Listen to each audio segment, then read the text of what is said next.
Pay your rent or get out." The words still ring in my ears as I recall Sandra standing in the kitchen, her face contorted with rage. My own daughter-in-law treating me like some unwanted tenant rather than family. At 70 years old, widowed and lonely, I never expected to be threatened with homelessness by the woman my son Jack had married. What Sandra didn't know was that the spacious suburban house she was demanding rent for wasn't hers at all, it was mine. And her ultimatum would set in motion events that would change all our lives forever. 18 months ago, I lost my beloved Ellen to cancer after 45 years of marriage. The doctors had given her 6 months, but my stubborn wife fought for nearly 2 years. I admired her strength even as it broke my heart watching her fade away day by day. During those final weeks, she made me promise not to become a recluse in our grief. "Live, Bernard," she'd whispered, holding my hand with what little strength she had left. "Don't let our home become your tomb." But that's exactly what happened. After the funeral, after the casseroles stopped arriving and the sympathy calls dwindled, I found myself wandering through our empty 4-bedroom colonial like a ghost. Every corner held memories. The kitchen where Ellen had baked her famous apple pies, the living room where we'd spent thousands of evenings discussing our days, the garden she had lovingly tended for decades. The silence was deafening. I'd wake up reaching for her, only to grasp cold sheets. During one of his weekly visits, Jack noticed my deterioration. My son, tall like me but with Ellen's gentle eyes, found me sitting in the dark one Sunday afternoon, still in my pajamas at 4 in the afternoon, surrounded by old photo albums. "Dad," he said, sitting beside me on the couch that Ellen had reupholstered twice during our marriage, "this isn't what Mom would want for you." "I know," I admitted, my voice hoarse from disuse. "But I don't know how to stop feeling this way." Jack placed his hand on my shoulder, a gesture so reminiscent of his mother that I nearly broke down again. "I've been talking with Sandra. We think you should sell this place. It's too big for one person, and the memories." He paused, choosing his words carefully. "Maybe they're too much right now. Come live with us. We have plenty of room, and the kids would love having their grandpa around full time." The suggestion took me by surprise. Jack and Sandra lived nearly 40 miles away in an upscale neighborhood. I'd only visited their home a handful of times, usually for holidays or birthdays. Sandra had always been polite but distant, the kind of daughter-in-law who sent appropriate birthday cards but never really opened up. "Are you sure Sandra would be okay with that?" I asked hesitantly. It was her idea. Jack insisted with a smile that didn't quite reach his eyes. "She says family should stick together during hard times. We can help each other heal." 3 weeks later, I found myself moving into their guest bedroom with 2 suitcases and a few boxes of personal items. I'd put the rest in storage and listed my home with a real estate agent Jack recommended. Sandra welcomed me with a warmth I hadn't expected, preparing my favorite pot roast for dinner that first night and showing me around the house with gracious enthusiasm. "We want you to think of this as your home now, Bernard," she said, her hand lightly touching my arm. She was an attractive woman in her late 30s, always impeccably dressed with not a blonde hair out of place. No need to feel like a guest. Immediately, I transferred $50,000 to Jack's account. To help with household expenses, I insisted when he protested. "I won't be a burden." Those first few weeks were better than I dared hope. I found unexpected joy in my daily interactions with my grandchildren, 10-year-old Amy with her serious disposition and 7-year-old Luke with his infectious laugh. I began a tradition of telling them bedtime stories about their grandmother, keeping Ellen's memory alive through tales of our adventures together. On weekends, I took them fishing at a nearby lake or taught them card games Ellen and I had enjoyed. One afternoon, while searching for extra blankets in the hallway closet, I discovered a stack of documents Jack had apparently stored there. I wouldn't have given them a second glance except one folder had my name scrawled across it. Curious, I opened it to find property records for the very house I was standing in. To my surprise, my own signature was on the deed as the owner, not Jack and Sandra's as I'd always assumed. The memory came flooding back. 12 years ago, when Jack and Sandra were newlyweds, I'd purchased this house for them as a wedding gift. Ellen had suggested keeping the deed in my name for tax purposes until they were more established, and somehow in the excitement of their marriage and subsequent birth of the children, we'd never completed the transfer of ownership. I carefully returned the documents, deciding to mention it to Jack privately. This oversight needed correcting. The house was meant to be theirs completely. That evening, While the children were doing homework and Sandra was upstairs in her home office, I stepped into the kitchen for a glass of water. I froze when I heard Sandra's voice drifting down from the partially open office door. "Having the old man here is a nightmare," she was saying, clearly on the phone with someone. Her voice was different, harder, colder than I'd ever heard. I know. Jack insists it's temporary, but honestly, how long until we inherit his money? The market's down, and we're stretched thin as it is. At least he gave us that $50,000. But that barely covers what we needed for the new kitchen renovation. I crept away, my water forgotten, my heart pounding in my chest. For the first time I wondered if the warm welcome had been nothing more than a carefully constructed facade. The changes began gradually, so subtly that at first I questioned whether I was imagining things. Sandra started forgetting to let me know about family dinner times, leaving me to discover everyone already eating when I came downstairs. "Oh, Bernard, I thought you were resting," she'd say with practiced concern. "Here, let me fix you a plate." My bedroom, originally described as your own private space, shrank as Sandra began storing holiday decorations and out-of-season clothing in my closet. "We're just so tight on storage," she explained with an apologetic smile that never reached her eyes. "You don't mind, do you? You're hardly using all this space." Determined to be a helpful presence rather than a burden, I began looking for ways to contribute beyond financial support. I fixed the leaky faucet in the guest bathroom, replaced the broken latch on the back gate, and spent hours tending the previously neglected garden. "You don't need to do all this," Sandra commented one afternoon as I pruned the rose bushes. "We can hire someone." Her tone suggested my efforts were unwelcome rather than appreciated. Jack became increasingly absent, working late most evenings and traveling frequently for business. "The economy's tough right now," he explained during one of our rare moments alone. "I'm trying to secure our future." I noticed the new golf clubs in his trunk and the designer watch on his wrist, but kept my observations to myself. One morning, my phone buzzed with a security alert from my bank, notifying me of a login from an unfamiliar device. Concerned, I called my bank immediately, only to discover that someone had accessed my accounts from the home network. The representative confirmed recent login times, all occurring when I had been out with the grandchildren. My neighbor from across the street, Howard Fitzgerald, became an unexpected ally. A retired judge in his mid-70s, Howard invited me to join him for coffee every Tuesday morning at a local diner. During one of these sessions, I cautiously shared some of my concerns.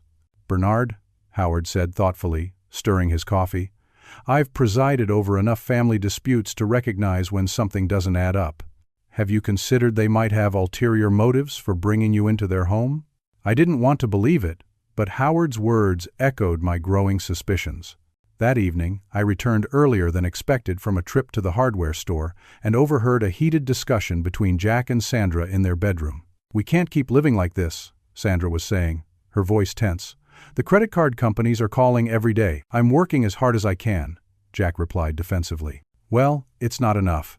Maybe if your father wasn't freeloading." "He gave us $50,000, Jack interrupted, "which barely covered what we already owed. Meanwhile, he's eating our food, using our utilities, taking up space." I slipped away, stomach churning with the realization that my presence was viewed as a financial drain despite my contribution. The next day, I initiated a special project with Amy and Luke, creating a small vegetable garden in a sunny corner of the backyard. Their excitement as we planted tomato seedlings and carrot seeds provided a brief respite from my growing unease. "Grandpa, will you teach us how to make Grandma's tomato sauce when these grow?" Amy asked, her hands covered in rich soil. "Absolutely," I promised, realizing that my grandchildren were now my primary connection to the family I thought I had. 3 weeks after overhearing Sandra's complaints, I returned from grocery shopping another way. I tried to contribute to find a handwritten document on my bed. Titled Rental Agreement, it outlined a monthly payment of $2,000 for my continued residence in the house, citing increased household expenses and current financial strains. At the bottom was a note in Sandra's precise handwriting. "Jack and I feel this is fair considering current circumstances. We need this to maintain our lifestyle." I sat heavily on the edge of the bed, the paper trembling in my hands. Not once had Jack mentioned financial troubles directly to me, nor had he suggested I pay rent. Yet the agreement implied this had been a mutual decision between husband and wife. Looking around at the shopping bags containing groceries I'd purchased for the family, I wondered how things had deteriorated to this point. That night, when Jack finally returned home, I attempted to discuss the agreement. He looked uncomfortable, avoiding my gaze as he confirmed that yes, they needed the additional income, and yes, he thought the amount was fair. "It's still cheaper than what you'd pay at a retirement community," he added weakly, as if that justified everything. I wanted to argue, to remind him that this arrangement had been his suggestion, not mine. I wanted to tell him about the deed with my name on it, about the $50,000 I'd already contributed. Instead, seeing the tension in his face and knowing the children might overhear, I simply nodded and said I would write the first check in the morning. As I returned to my increasingly crowded bedroom that night, I realized that my role in this household had officially transformed from family member to tenant, and an unwelcome one at that. The first check I wrote felt like a surrender. $2,000 for the privilege of living in a home that, ironically, still had my name on the deed. I handed it to Sandra over breakfast, noting how quickly she tucked it into her purse without a word of acknowledgement. Jack, busy checking emails on his phone, didn't even look up. With the establishment of the rental agreement, Sandra's behavior toward me shifted from subtle exclusion to overt monitoring. Yellow sticky notes began appearing on food items in the refrigerator. "Bernard, please replace when used on the orange juice. Family groceries B, please purchase your own on a package of cheese." She started keeping a notepad by the thermostat, documenting when I adjusted the temperature, along with calculations of supposed energy costs. "We need to be mindful of utilities," she explained when I questioned this practice. "They've gone up 30% since you moved in." I began keeping my own records, tracking household expenses to determine if my presence truly created the financial burden Sandra claimed. My observations revealed something curious. Despite their supposed financial struggles, certain expenses seemed remarkably extravagant. One afternoon, I returned from a walk to find a brand-new luxury SUV in the driveway, replacing Sandra's 2-year-old model that had been in perfect condition. "A lease-end special opportunity," she explained dismissively when I commented on it. "Actually saves us money in the long run." My access to common areas became increasingly restricted, especially when Sandra entertained friends. "We're having the book club over tonight, Bernard. You'll be more comfortable in your room, I'm sure. All that chattering would just bother you." These suggestions were always framed as consideration for my comfort, but served to isolate me further from family life. The culmination of my humiliation came on my 70th birthday. Jack had promised a special dinner, and for the first time in months, I felt a glimmer of hope that perhaps things would improve. Sandra invited several neighborhood couples, and the dining room was beautifully decorated with balloons and streamers that Amy and Luke had helped arrange. The evening began pleasantly enough with cocktails and conversation. I found myself relaxing, enjoying the company of adults after months of isolation. During dinner, one of the guests, Ted Larson, asked how I was enjoying living with family after so many years in my own home. Before I could respond, Sandra interjected with a laugh that sounded like breaking glass. "Oh, Bernard isn't just living here, he's our tenant now. Pays rent and everything, don't you, Bernard?" A painful silence fell over the table. I stared at my plate, acutely aware of the pitying glances from guests and the embarrassed flush on Jack's face. "Mom," Amy said in a small voice from the children's table, "Grandpa can't be a tenant, he's family." Sandra's smile tightened. "Sweetie, even family needs to contribute. Now who wants cake?" That night, as the house grew quiet, I felt a pressure in my chest that wouldn't subside. Sleep eluded me as I stared at the ceiling, wondering how I had allowed myself to become so diminished in my son's home. By morning, my blood pressure had spiked so severely that I had to increase my medication. The physical manifestation of stress could no longer be ignored. This living situation wasn't just hurting my dignity, it was affecting my health. For weeks following the birthday dinner, I tried to speak with Jack about the deteriorating situation, but he was rarely home, and when he was, Sandra ensured they were never alone. Finally, after nearly 2 months of paying rent, I cornered him in the garage as he returned from work. "Jack, we need to talk," I said firmly. "About this living arrangement, about the way things have changed." He looked tired, older than his 42 years, as he leaned against his car. "Dad, I know it's not ideal, but we're going through some financial challenges right now. Sandra's trying her best to manage everything. If you're having money problems, you can talk to me directly. I'm still your father." His expression hardened in a way that reminded me painfully of Sandra. "That's just it, Dad. You're my father, not my financial advisor. Sandra handles our finances, and she says we need your rent to cover our expenses now that you're living here. But this was your idea," I reminded him gently.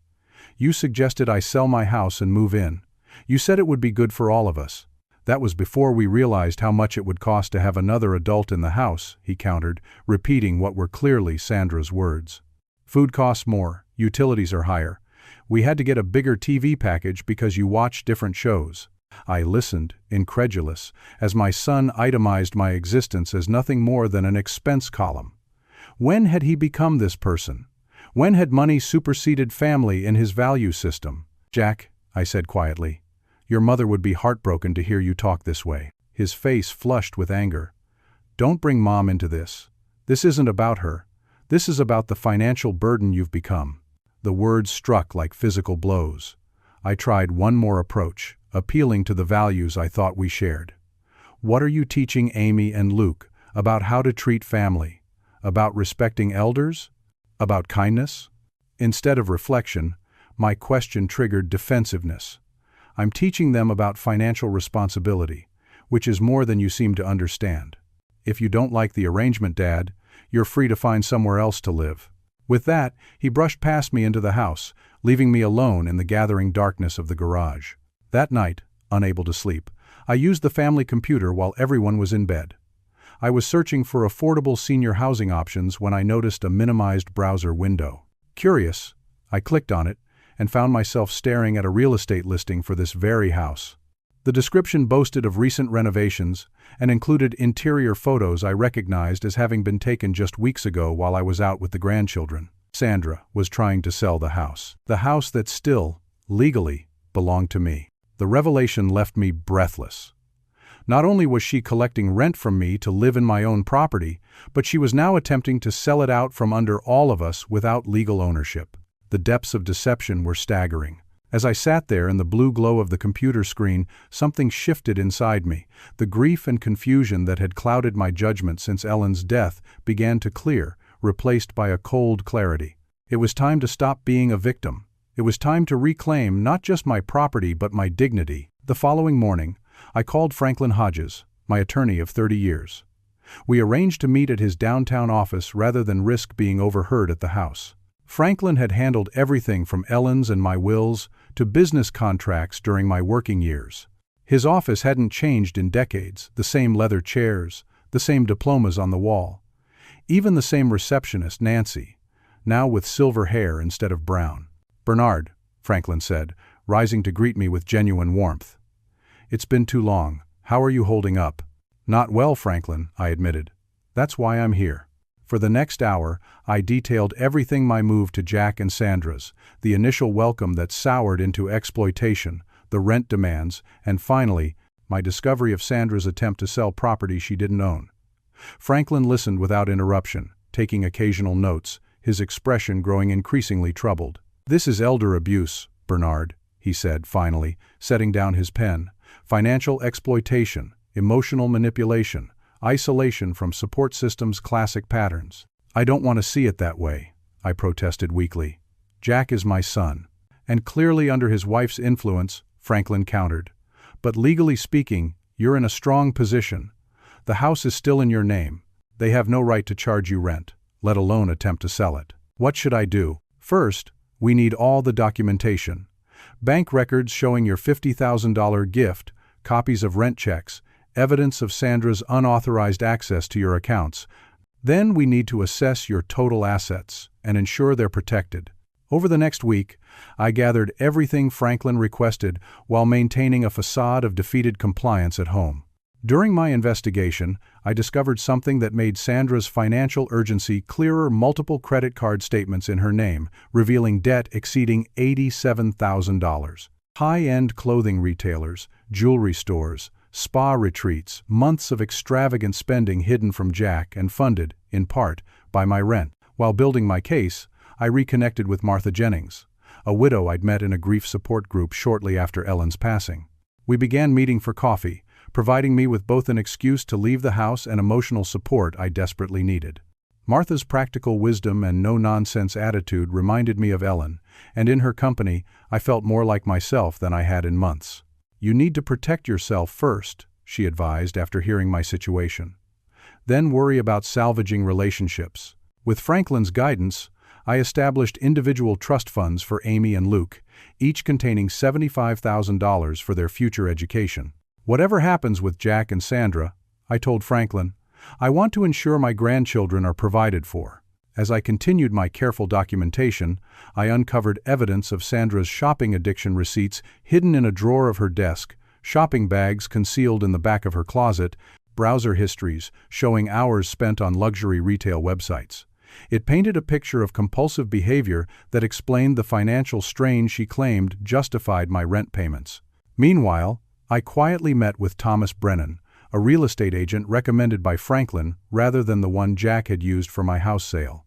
"Given current market conditions and the improvements you've described," Thomas said after reviewing photos and comparable properties, "your house could fetch between $900,000 and $1 million. The figure stunned me. Jack and Sandra had been living in a nearly $1 million home, my gift to them, while charging me rent and claiming financial hardship. The disparity between perception and reality was staggering. As a contingency plan, I secured a rental apartment in a senior community just 5 minutes from the grandchildren's school. The 2-bedroom unit was small but comfortable, with a balcony overlooking a well-maintained garden. "We'll hold it for 30 days, the manager assured me. "Just let us know when you're ready to move in." Throughout these preparations, I continued paying the demanded rent, saying nothing about my discoveries. I didn't want to alert Sandra to my knowledge or plans until everything was in place. But the emotional toll of maintaining this charade grew heavier each day. The breaking point came unexpectedly during a Sunday dinner. The grandchildren were sharing stories about their school week when Sandra interrupted to hand me a revised rental agreement. "We need to increase the amount to $2,500, she stated without preamble. "Inflation, you know. Everything costs more these days." I glanced at Jack, who suddenly became very interested in his mashed potatoes. "That's a significant increase," I said carefully. "May I ask why?" Sandra's smile didn't reach her eyes. "Bernard, we've calculated exactly what it costs to support an additional adult in this household. The previous amount barely covered your food and utilities. This is still quite reasonable for this neighborhood." "I see," I said, setting down my fork. "And what specifically has increased by 25% in the past 3 months?" Her eyes narrowed slightly. "Everything, Bernard. Groceries, electricity, water. But I've been buying most of the groceries," I pointed out, "and the water bill has actually decreased since I fixed the leaking toilet and installed those low-flow shower heads." "Dad," Jack interjected, finally looking up, "Sandra manages our household budget. If she says costs have increased, like the cost of her new SUV?" I asked quietly. "Or perhaps the Nordstrom packages that arrive weekly?" The silence around the table was deafening. Amy and Luke exchanged worried glances, sensing the tension. Sandra's face flushed with anger. "How dare you question how we spend our money? This is our house." "Is it?" I asked, surprising myself with my calmness. "Of course it is," she snapped. "And if you don't like our terms, then you can find somewhere else to live. Pay your rent or get out." The children gasped at their mother's outburst. Luke's eyes filled with tears, while Amy stared at her mother in shock. In that moment, looking at my grandchildren's distressed faces, everything became crystal clear. This environment was toxic not just for me but for them as well. What lesson were they learning about family, about respect, about how to treat the vulnerable? "I'll be leaving in the morning," I said quietly, folding my napkin and placing it beside my plate. "Thank you for dinner." As I walked upstairs to my room, I heard Amy's small voice behind me. "Mom, how could you talk to Grandpa that way?" Sandra's harsh response, "Adult business, Amy. Stay out of it," only confirmed I was making the right decision. That night, I packed methodically while the house slept. Not everything, just essentials and items of personal significance. Ellen's photographs, our wedding album, the watch she'd given me on our 40th anniversary. By 5 the following morning, I had loaded my car with 2 suitcases and a box of irreplaceable memories. Before leaving, I wrote 2 letters. The first was to Amy and Luke, explaining that Grandpa needed his own space but would see them very soon and love them very much. I slipped this under Amy's door, knowing she would share it with her brother. The second letter I left on my perfectly made bed, addressed to Jack. Son, I came here hoping to find family after losing your mother. Instead, I've found myself treated as a burden and a source of income. This is not what Ellen and I taught you about family. I'll be staying elsewhere while I consider next steps. The grandchildren can reach me anytime on my cell phone. I hope you'll reflect on what's truly important in life before it's too late to recover what we once had. Love, Dad. The early morning air was crisp as I drove away from the house, a curious mixture of sadness and liberation washing over me. By 8 o'clock, I had moved into my pre-arranged apartment, unpacking my limited belongings and arranging Ellen's photos on the bedside table. The space was modest, but entirely mine, no sticky notes, no monitoring, no whispered criticisms. Jack called that evening, his voice a mixture of confusion and defensiveness. Dad, what is this about? You can't just leave without discussion. We tried discussing things last night, Jack. Your wife made her position quite clear. Sandra was upset. She didn't mean. Yes, she did, I interrupted gently. And you stood by and allowed it. That says everything I need to know about our current relationship. Where are you staying? Are you okay? The kids are worried. I'm fine. I have a comfortable place. Tell Amy and Luke I'll call them tomorrow after school. Dad, please come back. We can work this out. The plea might have weakened my resolve a month ago, but not now. Jack, I need time to think about what happens next. And honestly, so do you. After ending the call, I contacted Caroline Reynolds, a top-selling real estate agent Franklin had recommended. Unlike Thomas, who had provided a valuation, Caroline was licensed to handle the actual sale. Given the current market and your home's location, I believe we can move quickly. Caroline assured me after reviewing the property details, especially if you're motivated to sell. I am, I confirmed, and I'd prefer as discreet a process as possible. Within 48 hours, Caroline had listed the property with professional photographs taken during a time she knew Jack and Sandra would be at work. By the end of the week, we had received multiple offers, the highest being a cash offer of $950,000 with a 10-day closing period. This is unusual, Caroline noted. The buyers are relocating executives who need immediate occupancy. They're willing to pay premium for a quick close. I accepted the offer immediately, signing the paperwork in Franklin's office to ensure everything was legally sound. Meanwhile, I maintained contact with Amy and Luke through daily phone calls, careful to keep our conversations positive and avoid disparaging their parents. Grandpa just needed his own space, I explained when they asked why I left. But I'm still here for you anytime you need me. I soon discovered that Sandra had been intercepting my mail, including insurance documents and bank statements. Franklin helped me reroute all communication to a post office box and placed a fraud alert on my accounts. While investigating Sandra's background more thoroughly, I uncovered disturbing information about her previous relationships. Before Jack, she had been briefly engaged to a wealthy developer who broke things off abruptly, citing her financial manipulations in a small-town newspaper article about their high-profile split. I also found records of a lawsuit filed by former roommates claiming she had opened credit cards in their names, charges that were settled out of court. This pattern suggested that Sandra's treatment of me wasn't an isolated incident but rather consistent behavior. I arranged meetings with two of Jack's closest childhood friends, men who had known him since elementary school and served as groomsmen at his wedding. Without revealing all the details, I expressed concern about Jack's situation and asked them to stay connected with him. He might need good friends in the coming months, I explained. The real estate transaction proceeded with remarkable efficiency. 9 days after accepting the offer, I sat in Franklin's office signing final paperwork that transferred ownership of the property to the new buyers.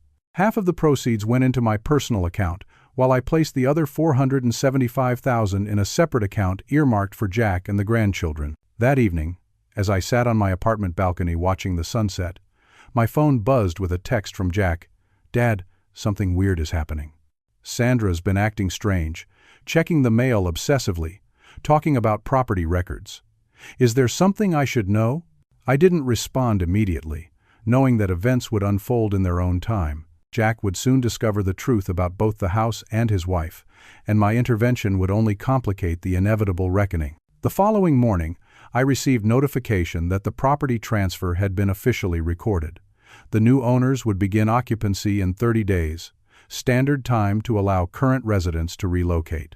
An eviction notice would be sent to Jack and Sandra within 24 hours. As I placed my phone on the coffee table after receiving this news, I felt no triumph, no vindictive pleasure. Instead, I experienced a profound sadness for what had been lost and what Jack would soon have to face.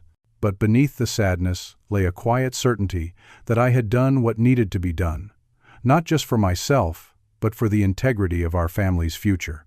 For the next 3 days, I maintained radio silence with Jack, though I continued my daily calls with the grandchildren.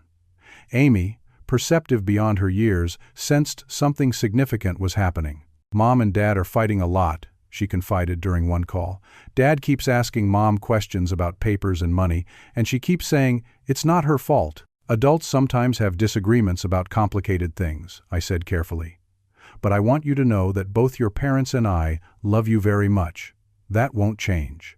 On the 4th day after closing, exactly as Franklin had predicted, my phone exploded with notifications: 12 missed calls from Sandra, 5 from Jack, and numerous text messages ranging from confused to frantic to furious.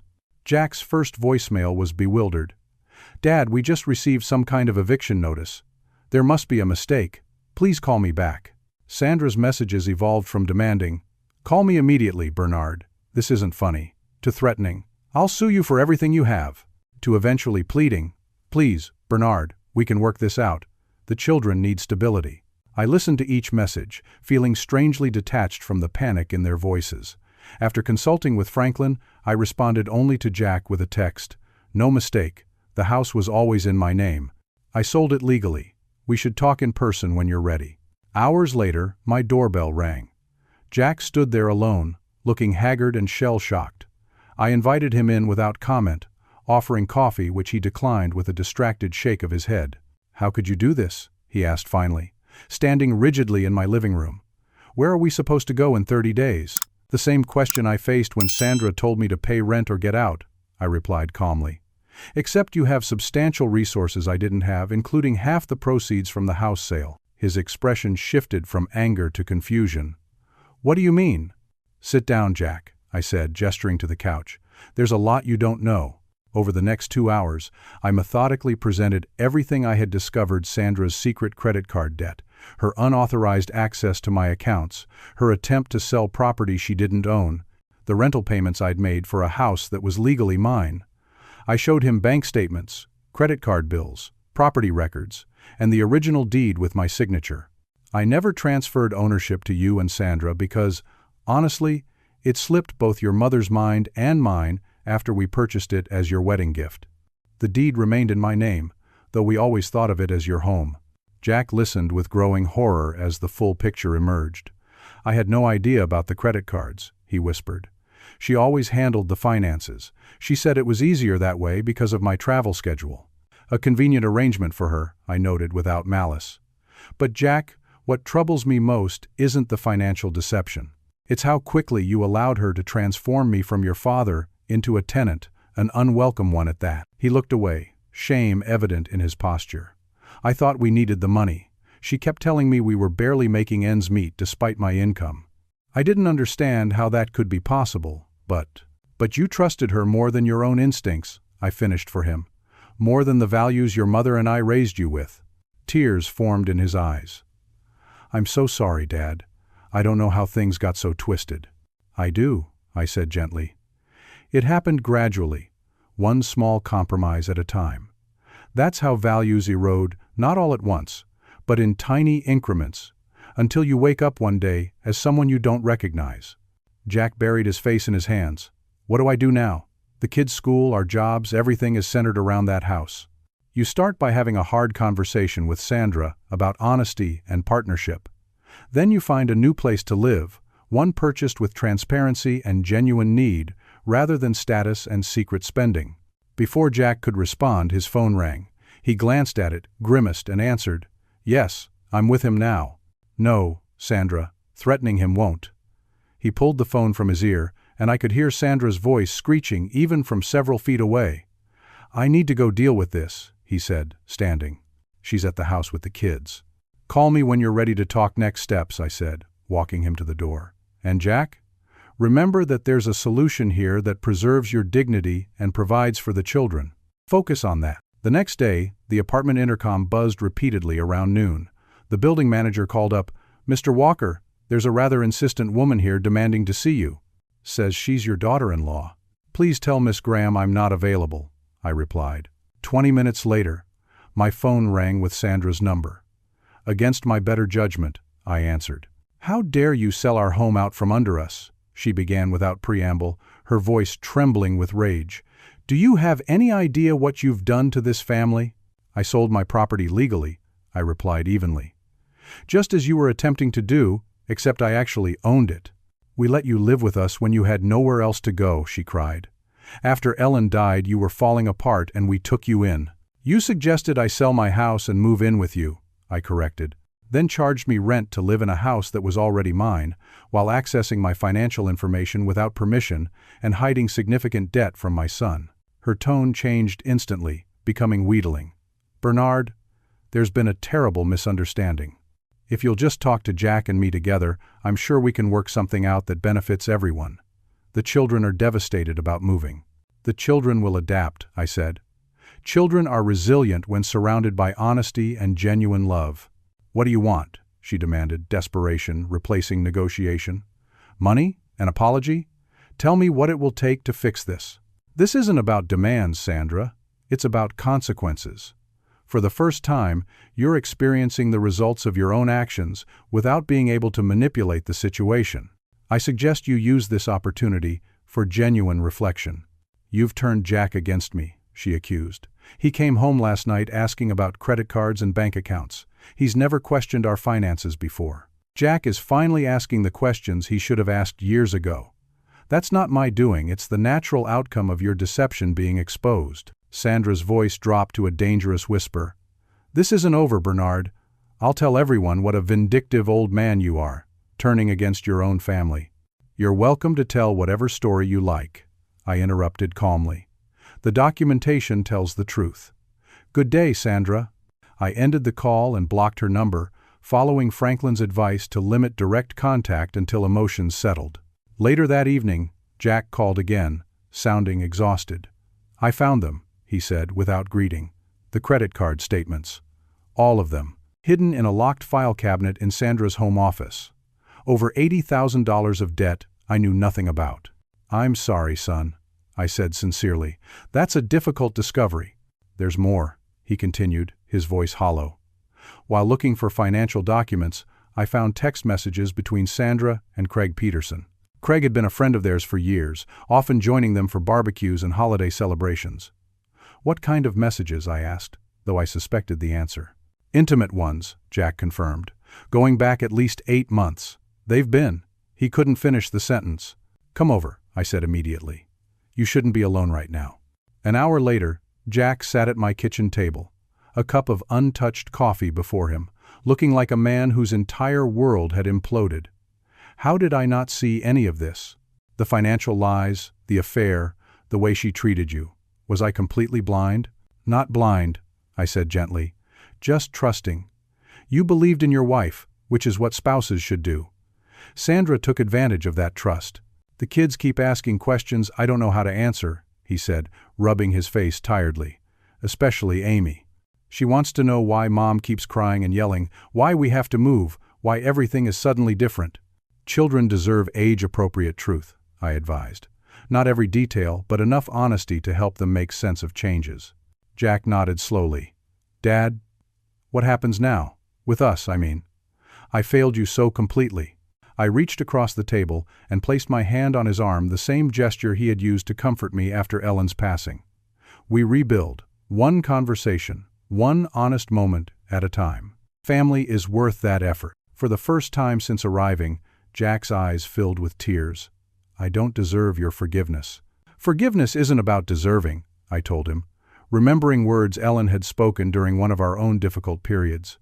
"It's about choosing to move forward unburdened by the past." As Jack finally broke down, releasing months of suppressed emotion, I realized that through all the pain and betrayal, we had arrived at something essential, a chance to reconstruct our relationship on a foundation of truth rather than obligation or manipulation. The path ahead would be challenging, especially for Jack and the children. But as I watched my son's shoulders shake with long overdue grief and recognition, I knew that necessary healing had finally begun. Over the next 3 weeks, events unfolded with the kind of clarity that only comes after long clouded situations finally clear. Jack moved into a hotel temporarily, filing for divorce within days of discovering Sandra's financial deception and emotional affair. The children stayed primarily with him, with Sandra having supervised weekend visits due to concerns about her emotional volatility. One bright Tuesday morning, I asked Jack to meet me at a coffee shop in a pleasant neighborhood about 15 minutes from the children's school. He arrived looking tired but more centered than I'd seen him in months. "How are Amy and Luke holding up?" I asked after we'd gotten our drinks. "Better than expected," he replied. "The school counselor says they're processing things well. Amy actually told me she feels relieved that everyone has stopped pretending everything is fine when it wasn't." I nodded, unsurprised by my granddaughter's insight. Children often perceive more than we realize. "Dad," Jack said, setting down his cup, "we need to talk about what happens after the eviction date. I've been looking at apartments, but with the divorce proceedings and everything else." "That's actually why I asked you to meet here," I interrupted gently. I handed him a set of keys with a small house-shaped keychain. "These are for you." He looked at the keys, confused. "What are these for?" "Take a look across the street," I suggested. "The colonial with the red door." Jack turned to look at the charming 2-story home, with a well-maintained front yard and a basketball hoop visible in the driveway. "I don't understand." "I purchased it last week," I explained. 3 bedrooms, 2 bathrooms, finished basement, excellent school district. "The backyard needs some work, but I thought that might be a good project for us to tackle together." Jack stared at me in disbelief. "You bought a house? For who?" "For you and the children," I said simply. "A fresh start in a home without difficult memories." "Dad, I can't accept this. After everything that happened," I raised a hand to stop him. "This isn't just a gift, Jack, it's an investment in our family's healing. Besides," I added with a small smile, "I've prepared some paperwork ensuring the deed is properly transferred this time." His eyes filled with tears. "I don't deserve this kindness from you." "It's not about deserving," I reminded him. "It's about family taking care of family, the way your mother and I always intended." After showing him through the house, with its sunny kitchen and rooms already painted in cheerful colors, I drove Jack to Franklin's office. There, I presented him with more than just the house deed. "This is a certified check for $450,000, I explained, placing the document before him. "Your half of the proceeds from the house sale, as I always intended." Jack shook his head in disbelief. "After buying this new house, there can't be that much left." "I used a portion of my half for the down payment," I explained. "The rest came from my savings. Ellen and I always planned to pass our assets to you eventually. Recent events just accelerated the timeline for part of that transfer." With Franklin's guidance, we established clear legal parameters for the new house and financial arrangements. I also revealed the education trusts I'd created for Amy and Luke. "The most important thing now is helping the children through this transition," I said as we reviewed the paperwork. "I've arranged for family counseling with a therapist who specializes in children experiencing divorce and family disruption." In the days that followed, Jack focused on creating a stable new home for Amy and Luke, while I helped with practical matters like furniture shopping and setting up utilities. The children's excitement about their new rooms and the nearby park helped ease the transition. Sandra, meanwhile, faced mounting legal and financial challenges. Jack's divorce attorney used the documentation I had gathered to demonstrate her financial misconduct. When the court froze their joint assets during proceedings, Sandra's secret credit card debt became her sole responsibility. Unable to maintain her lifestyle and facing humiliation within their social circle after the affair became known, she ultimately moved in with her parents in Arizona, accepting a reduced custody arrangement that allowed her monthly visits with the children. As summer approached, Jack, the children, and I established new traditions and rhythms. Sunday dinners at my apartment became a weekly constant. I taught Luke how to play chess, while Amy and I planted a container garden on my balcony. Jack and I spent Saturday mornings working on home improvement projects at his new house, conversations flowing more easily with each passing week. During one such morning, as we painted the basement to create a playroom, Jack paused, brush in hand.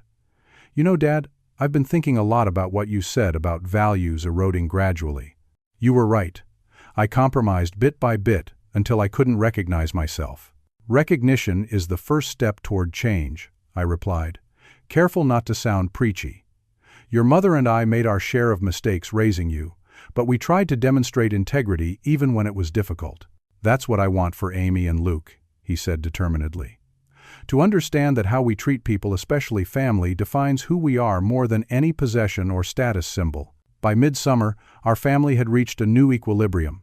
Jack had been promoted at work after refocusing his energy on his career, rather than maintaining Sandra's lifestyle.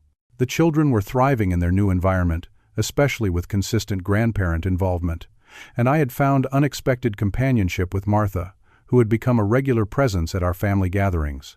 On a warm August evening, as Martha and I sat on my balcony watching the sunset after the others had gone home, she observed, "You know, Bernard, when you first told me about Sandra's behavior, I thought you might seek revenge. But what you've done instead is quite remarkable. You've rebuilt your family on a stronger foundation." It wasn't about revenge, I reflected, watching the sky turn crimson and gold. It was about self-respect and legacy. What lesson would I have taught my grandchildren if I had continued to accept mistreatment? What example would that have set about the value of family bonds? "Ellen would be proud," Martha said softly, "of how you've handled all this." Her words warmed me more than she could know. In the depths of my grief after losing Ellen, I never imagined finding purpose again through family crisis. Yet here I was, more engaged with life and relationships than I had been in years. The following weekend, as Jack and I built a treehouse for the children in their new backyard, he asked the question that had probably been on his mind for months. "Dad, do you ever regret selling the other house?" It was worth more, in a more prestigious neighborhood. I secured a board before answering. Not for a moment. That house had become a symbol of deception and materialism. This, I gestured to the modest home where Amy and Luke were visible through the kitchen window helping Martha bake cookies.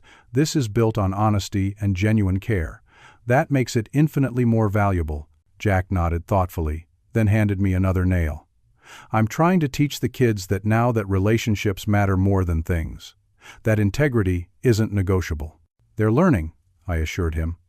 Every day, through your example now, not just your words. That night, after everyone had gone and I was alone in my apartment, I took out Ellen's photograph from my bedside table. "We did good, sweetheart," I told her image. "It got complicated for a while there, but we're back on track now." In losing Ellen, I had temporarily lost myself and my sense of purpose. In nearly losing Jack and my grandchildren to Sandra's manipulations, I had rediscovered both. The painful journey had led to necessary growth and a family bond stronger than before, not despite the challenges, but because of how we had faced them together. Looking back now, I realized that standing up for myself wasn't just about reclaiming my dignity. It was about demonstrating to my son and grandchildren that family means treating each other with respect and honesty, that love without these elements is merely an empty word. Sandra's ultimatum, "Pay the rent or get out," had inadvertently given me the push I needed to break free from a toxic situation and rebuild what truly mattered. The house I sold was just a structure. The home we created afterward, spanning my apartment, Jack's new house, and the emotional spaces between us, that was our true family legacy. Have you ever had to make a difficult choice between keeping the peace and standing up for yourself? I hope my story helps you find the courage to choose self-respect while still keeping love at the center of your actions. If this story resonated with you, please comment below about how you've handled family challenges in your own life. And if you found value in what I've shared, I'd appreciate your support through likes, subscribes, and shares with others who might need to hear this message. Thank you for listening to my journey, and I wish you the strength to face your own family challenges with both wisdom and compassion.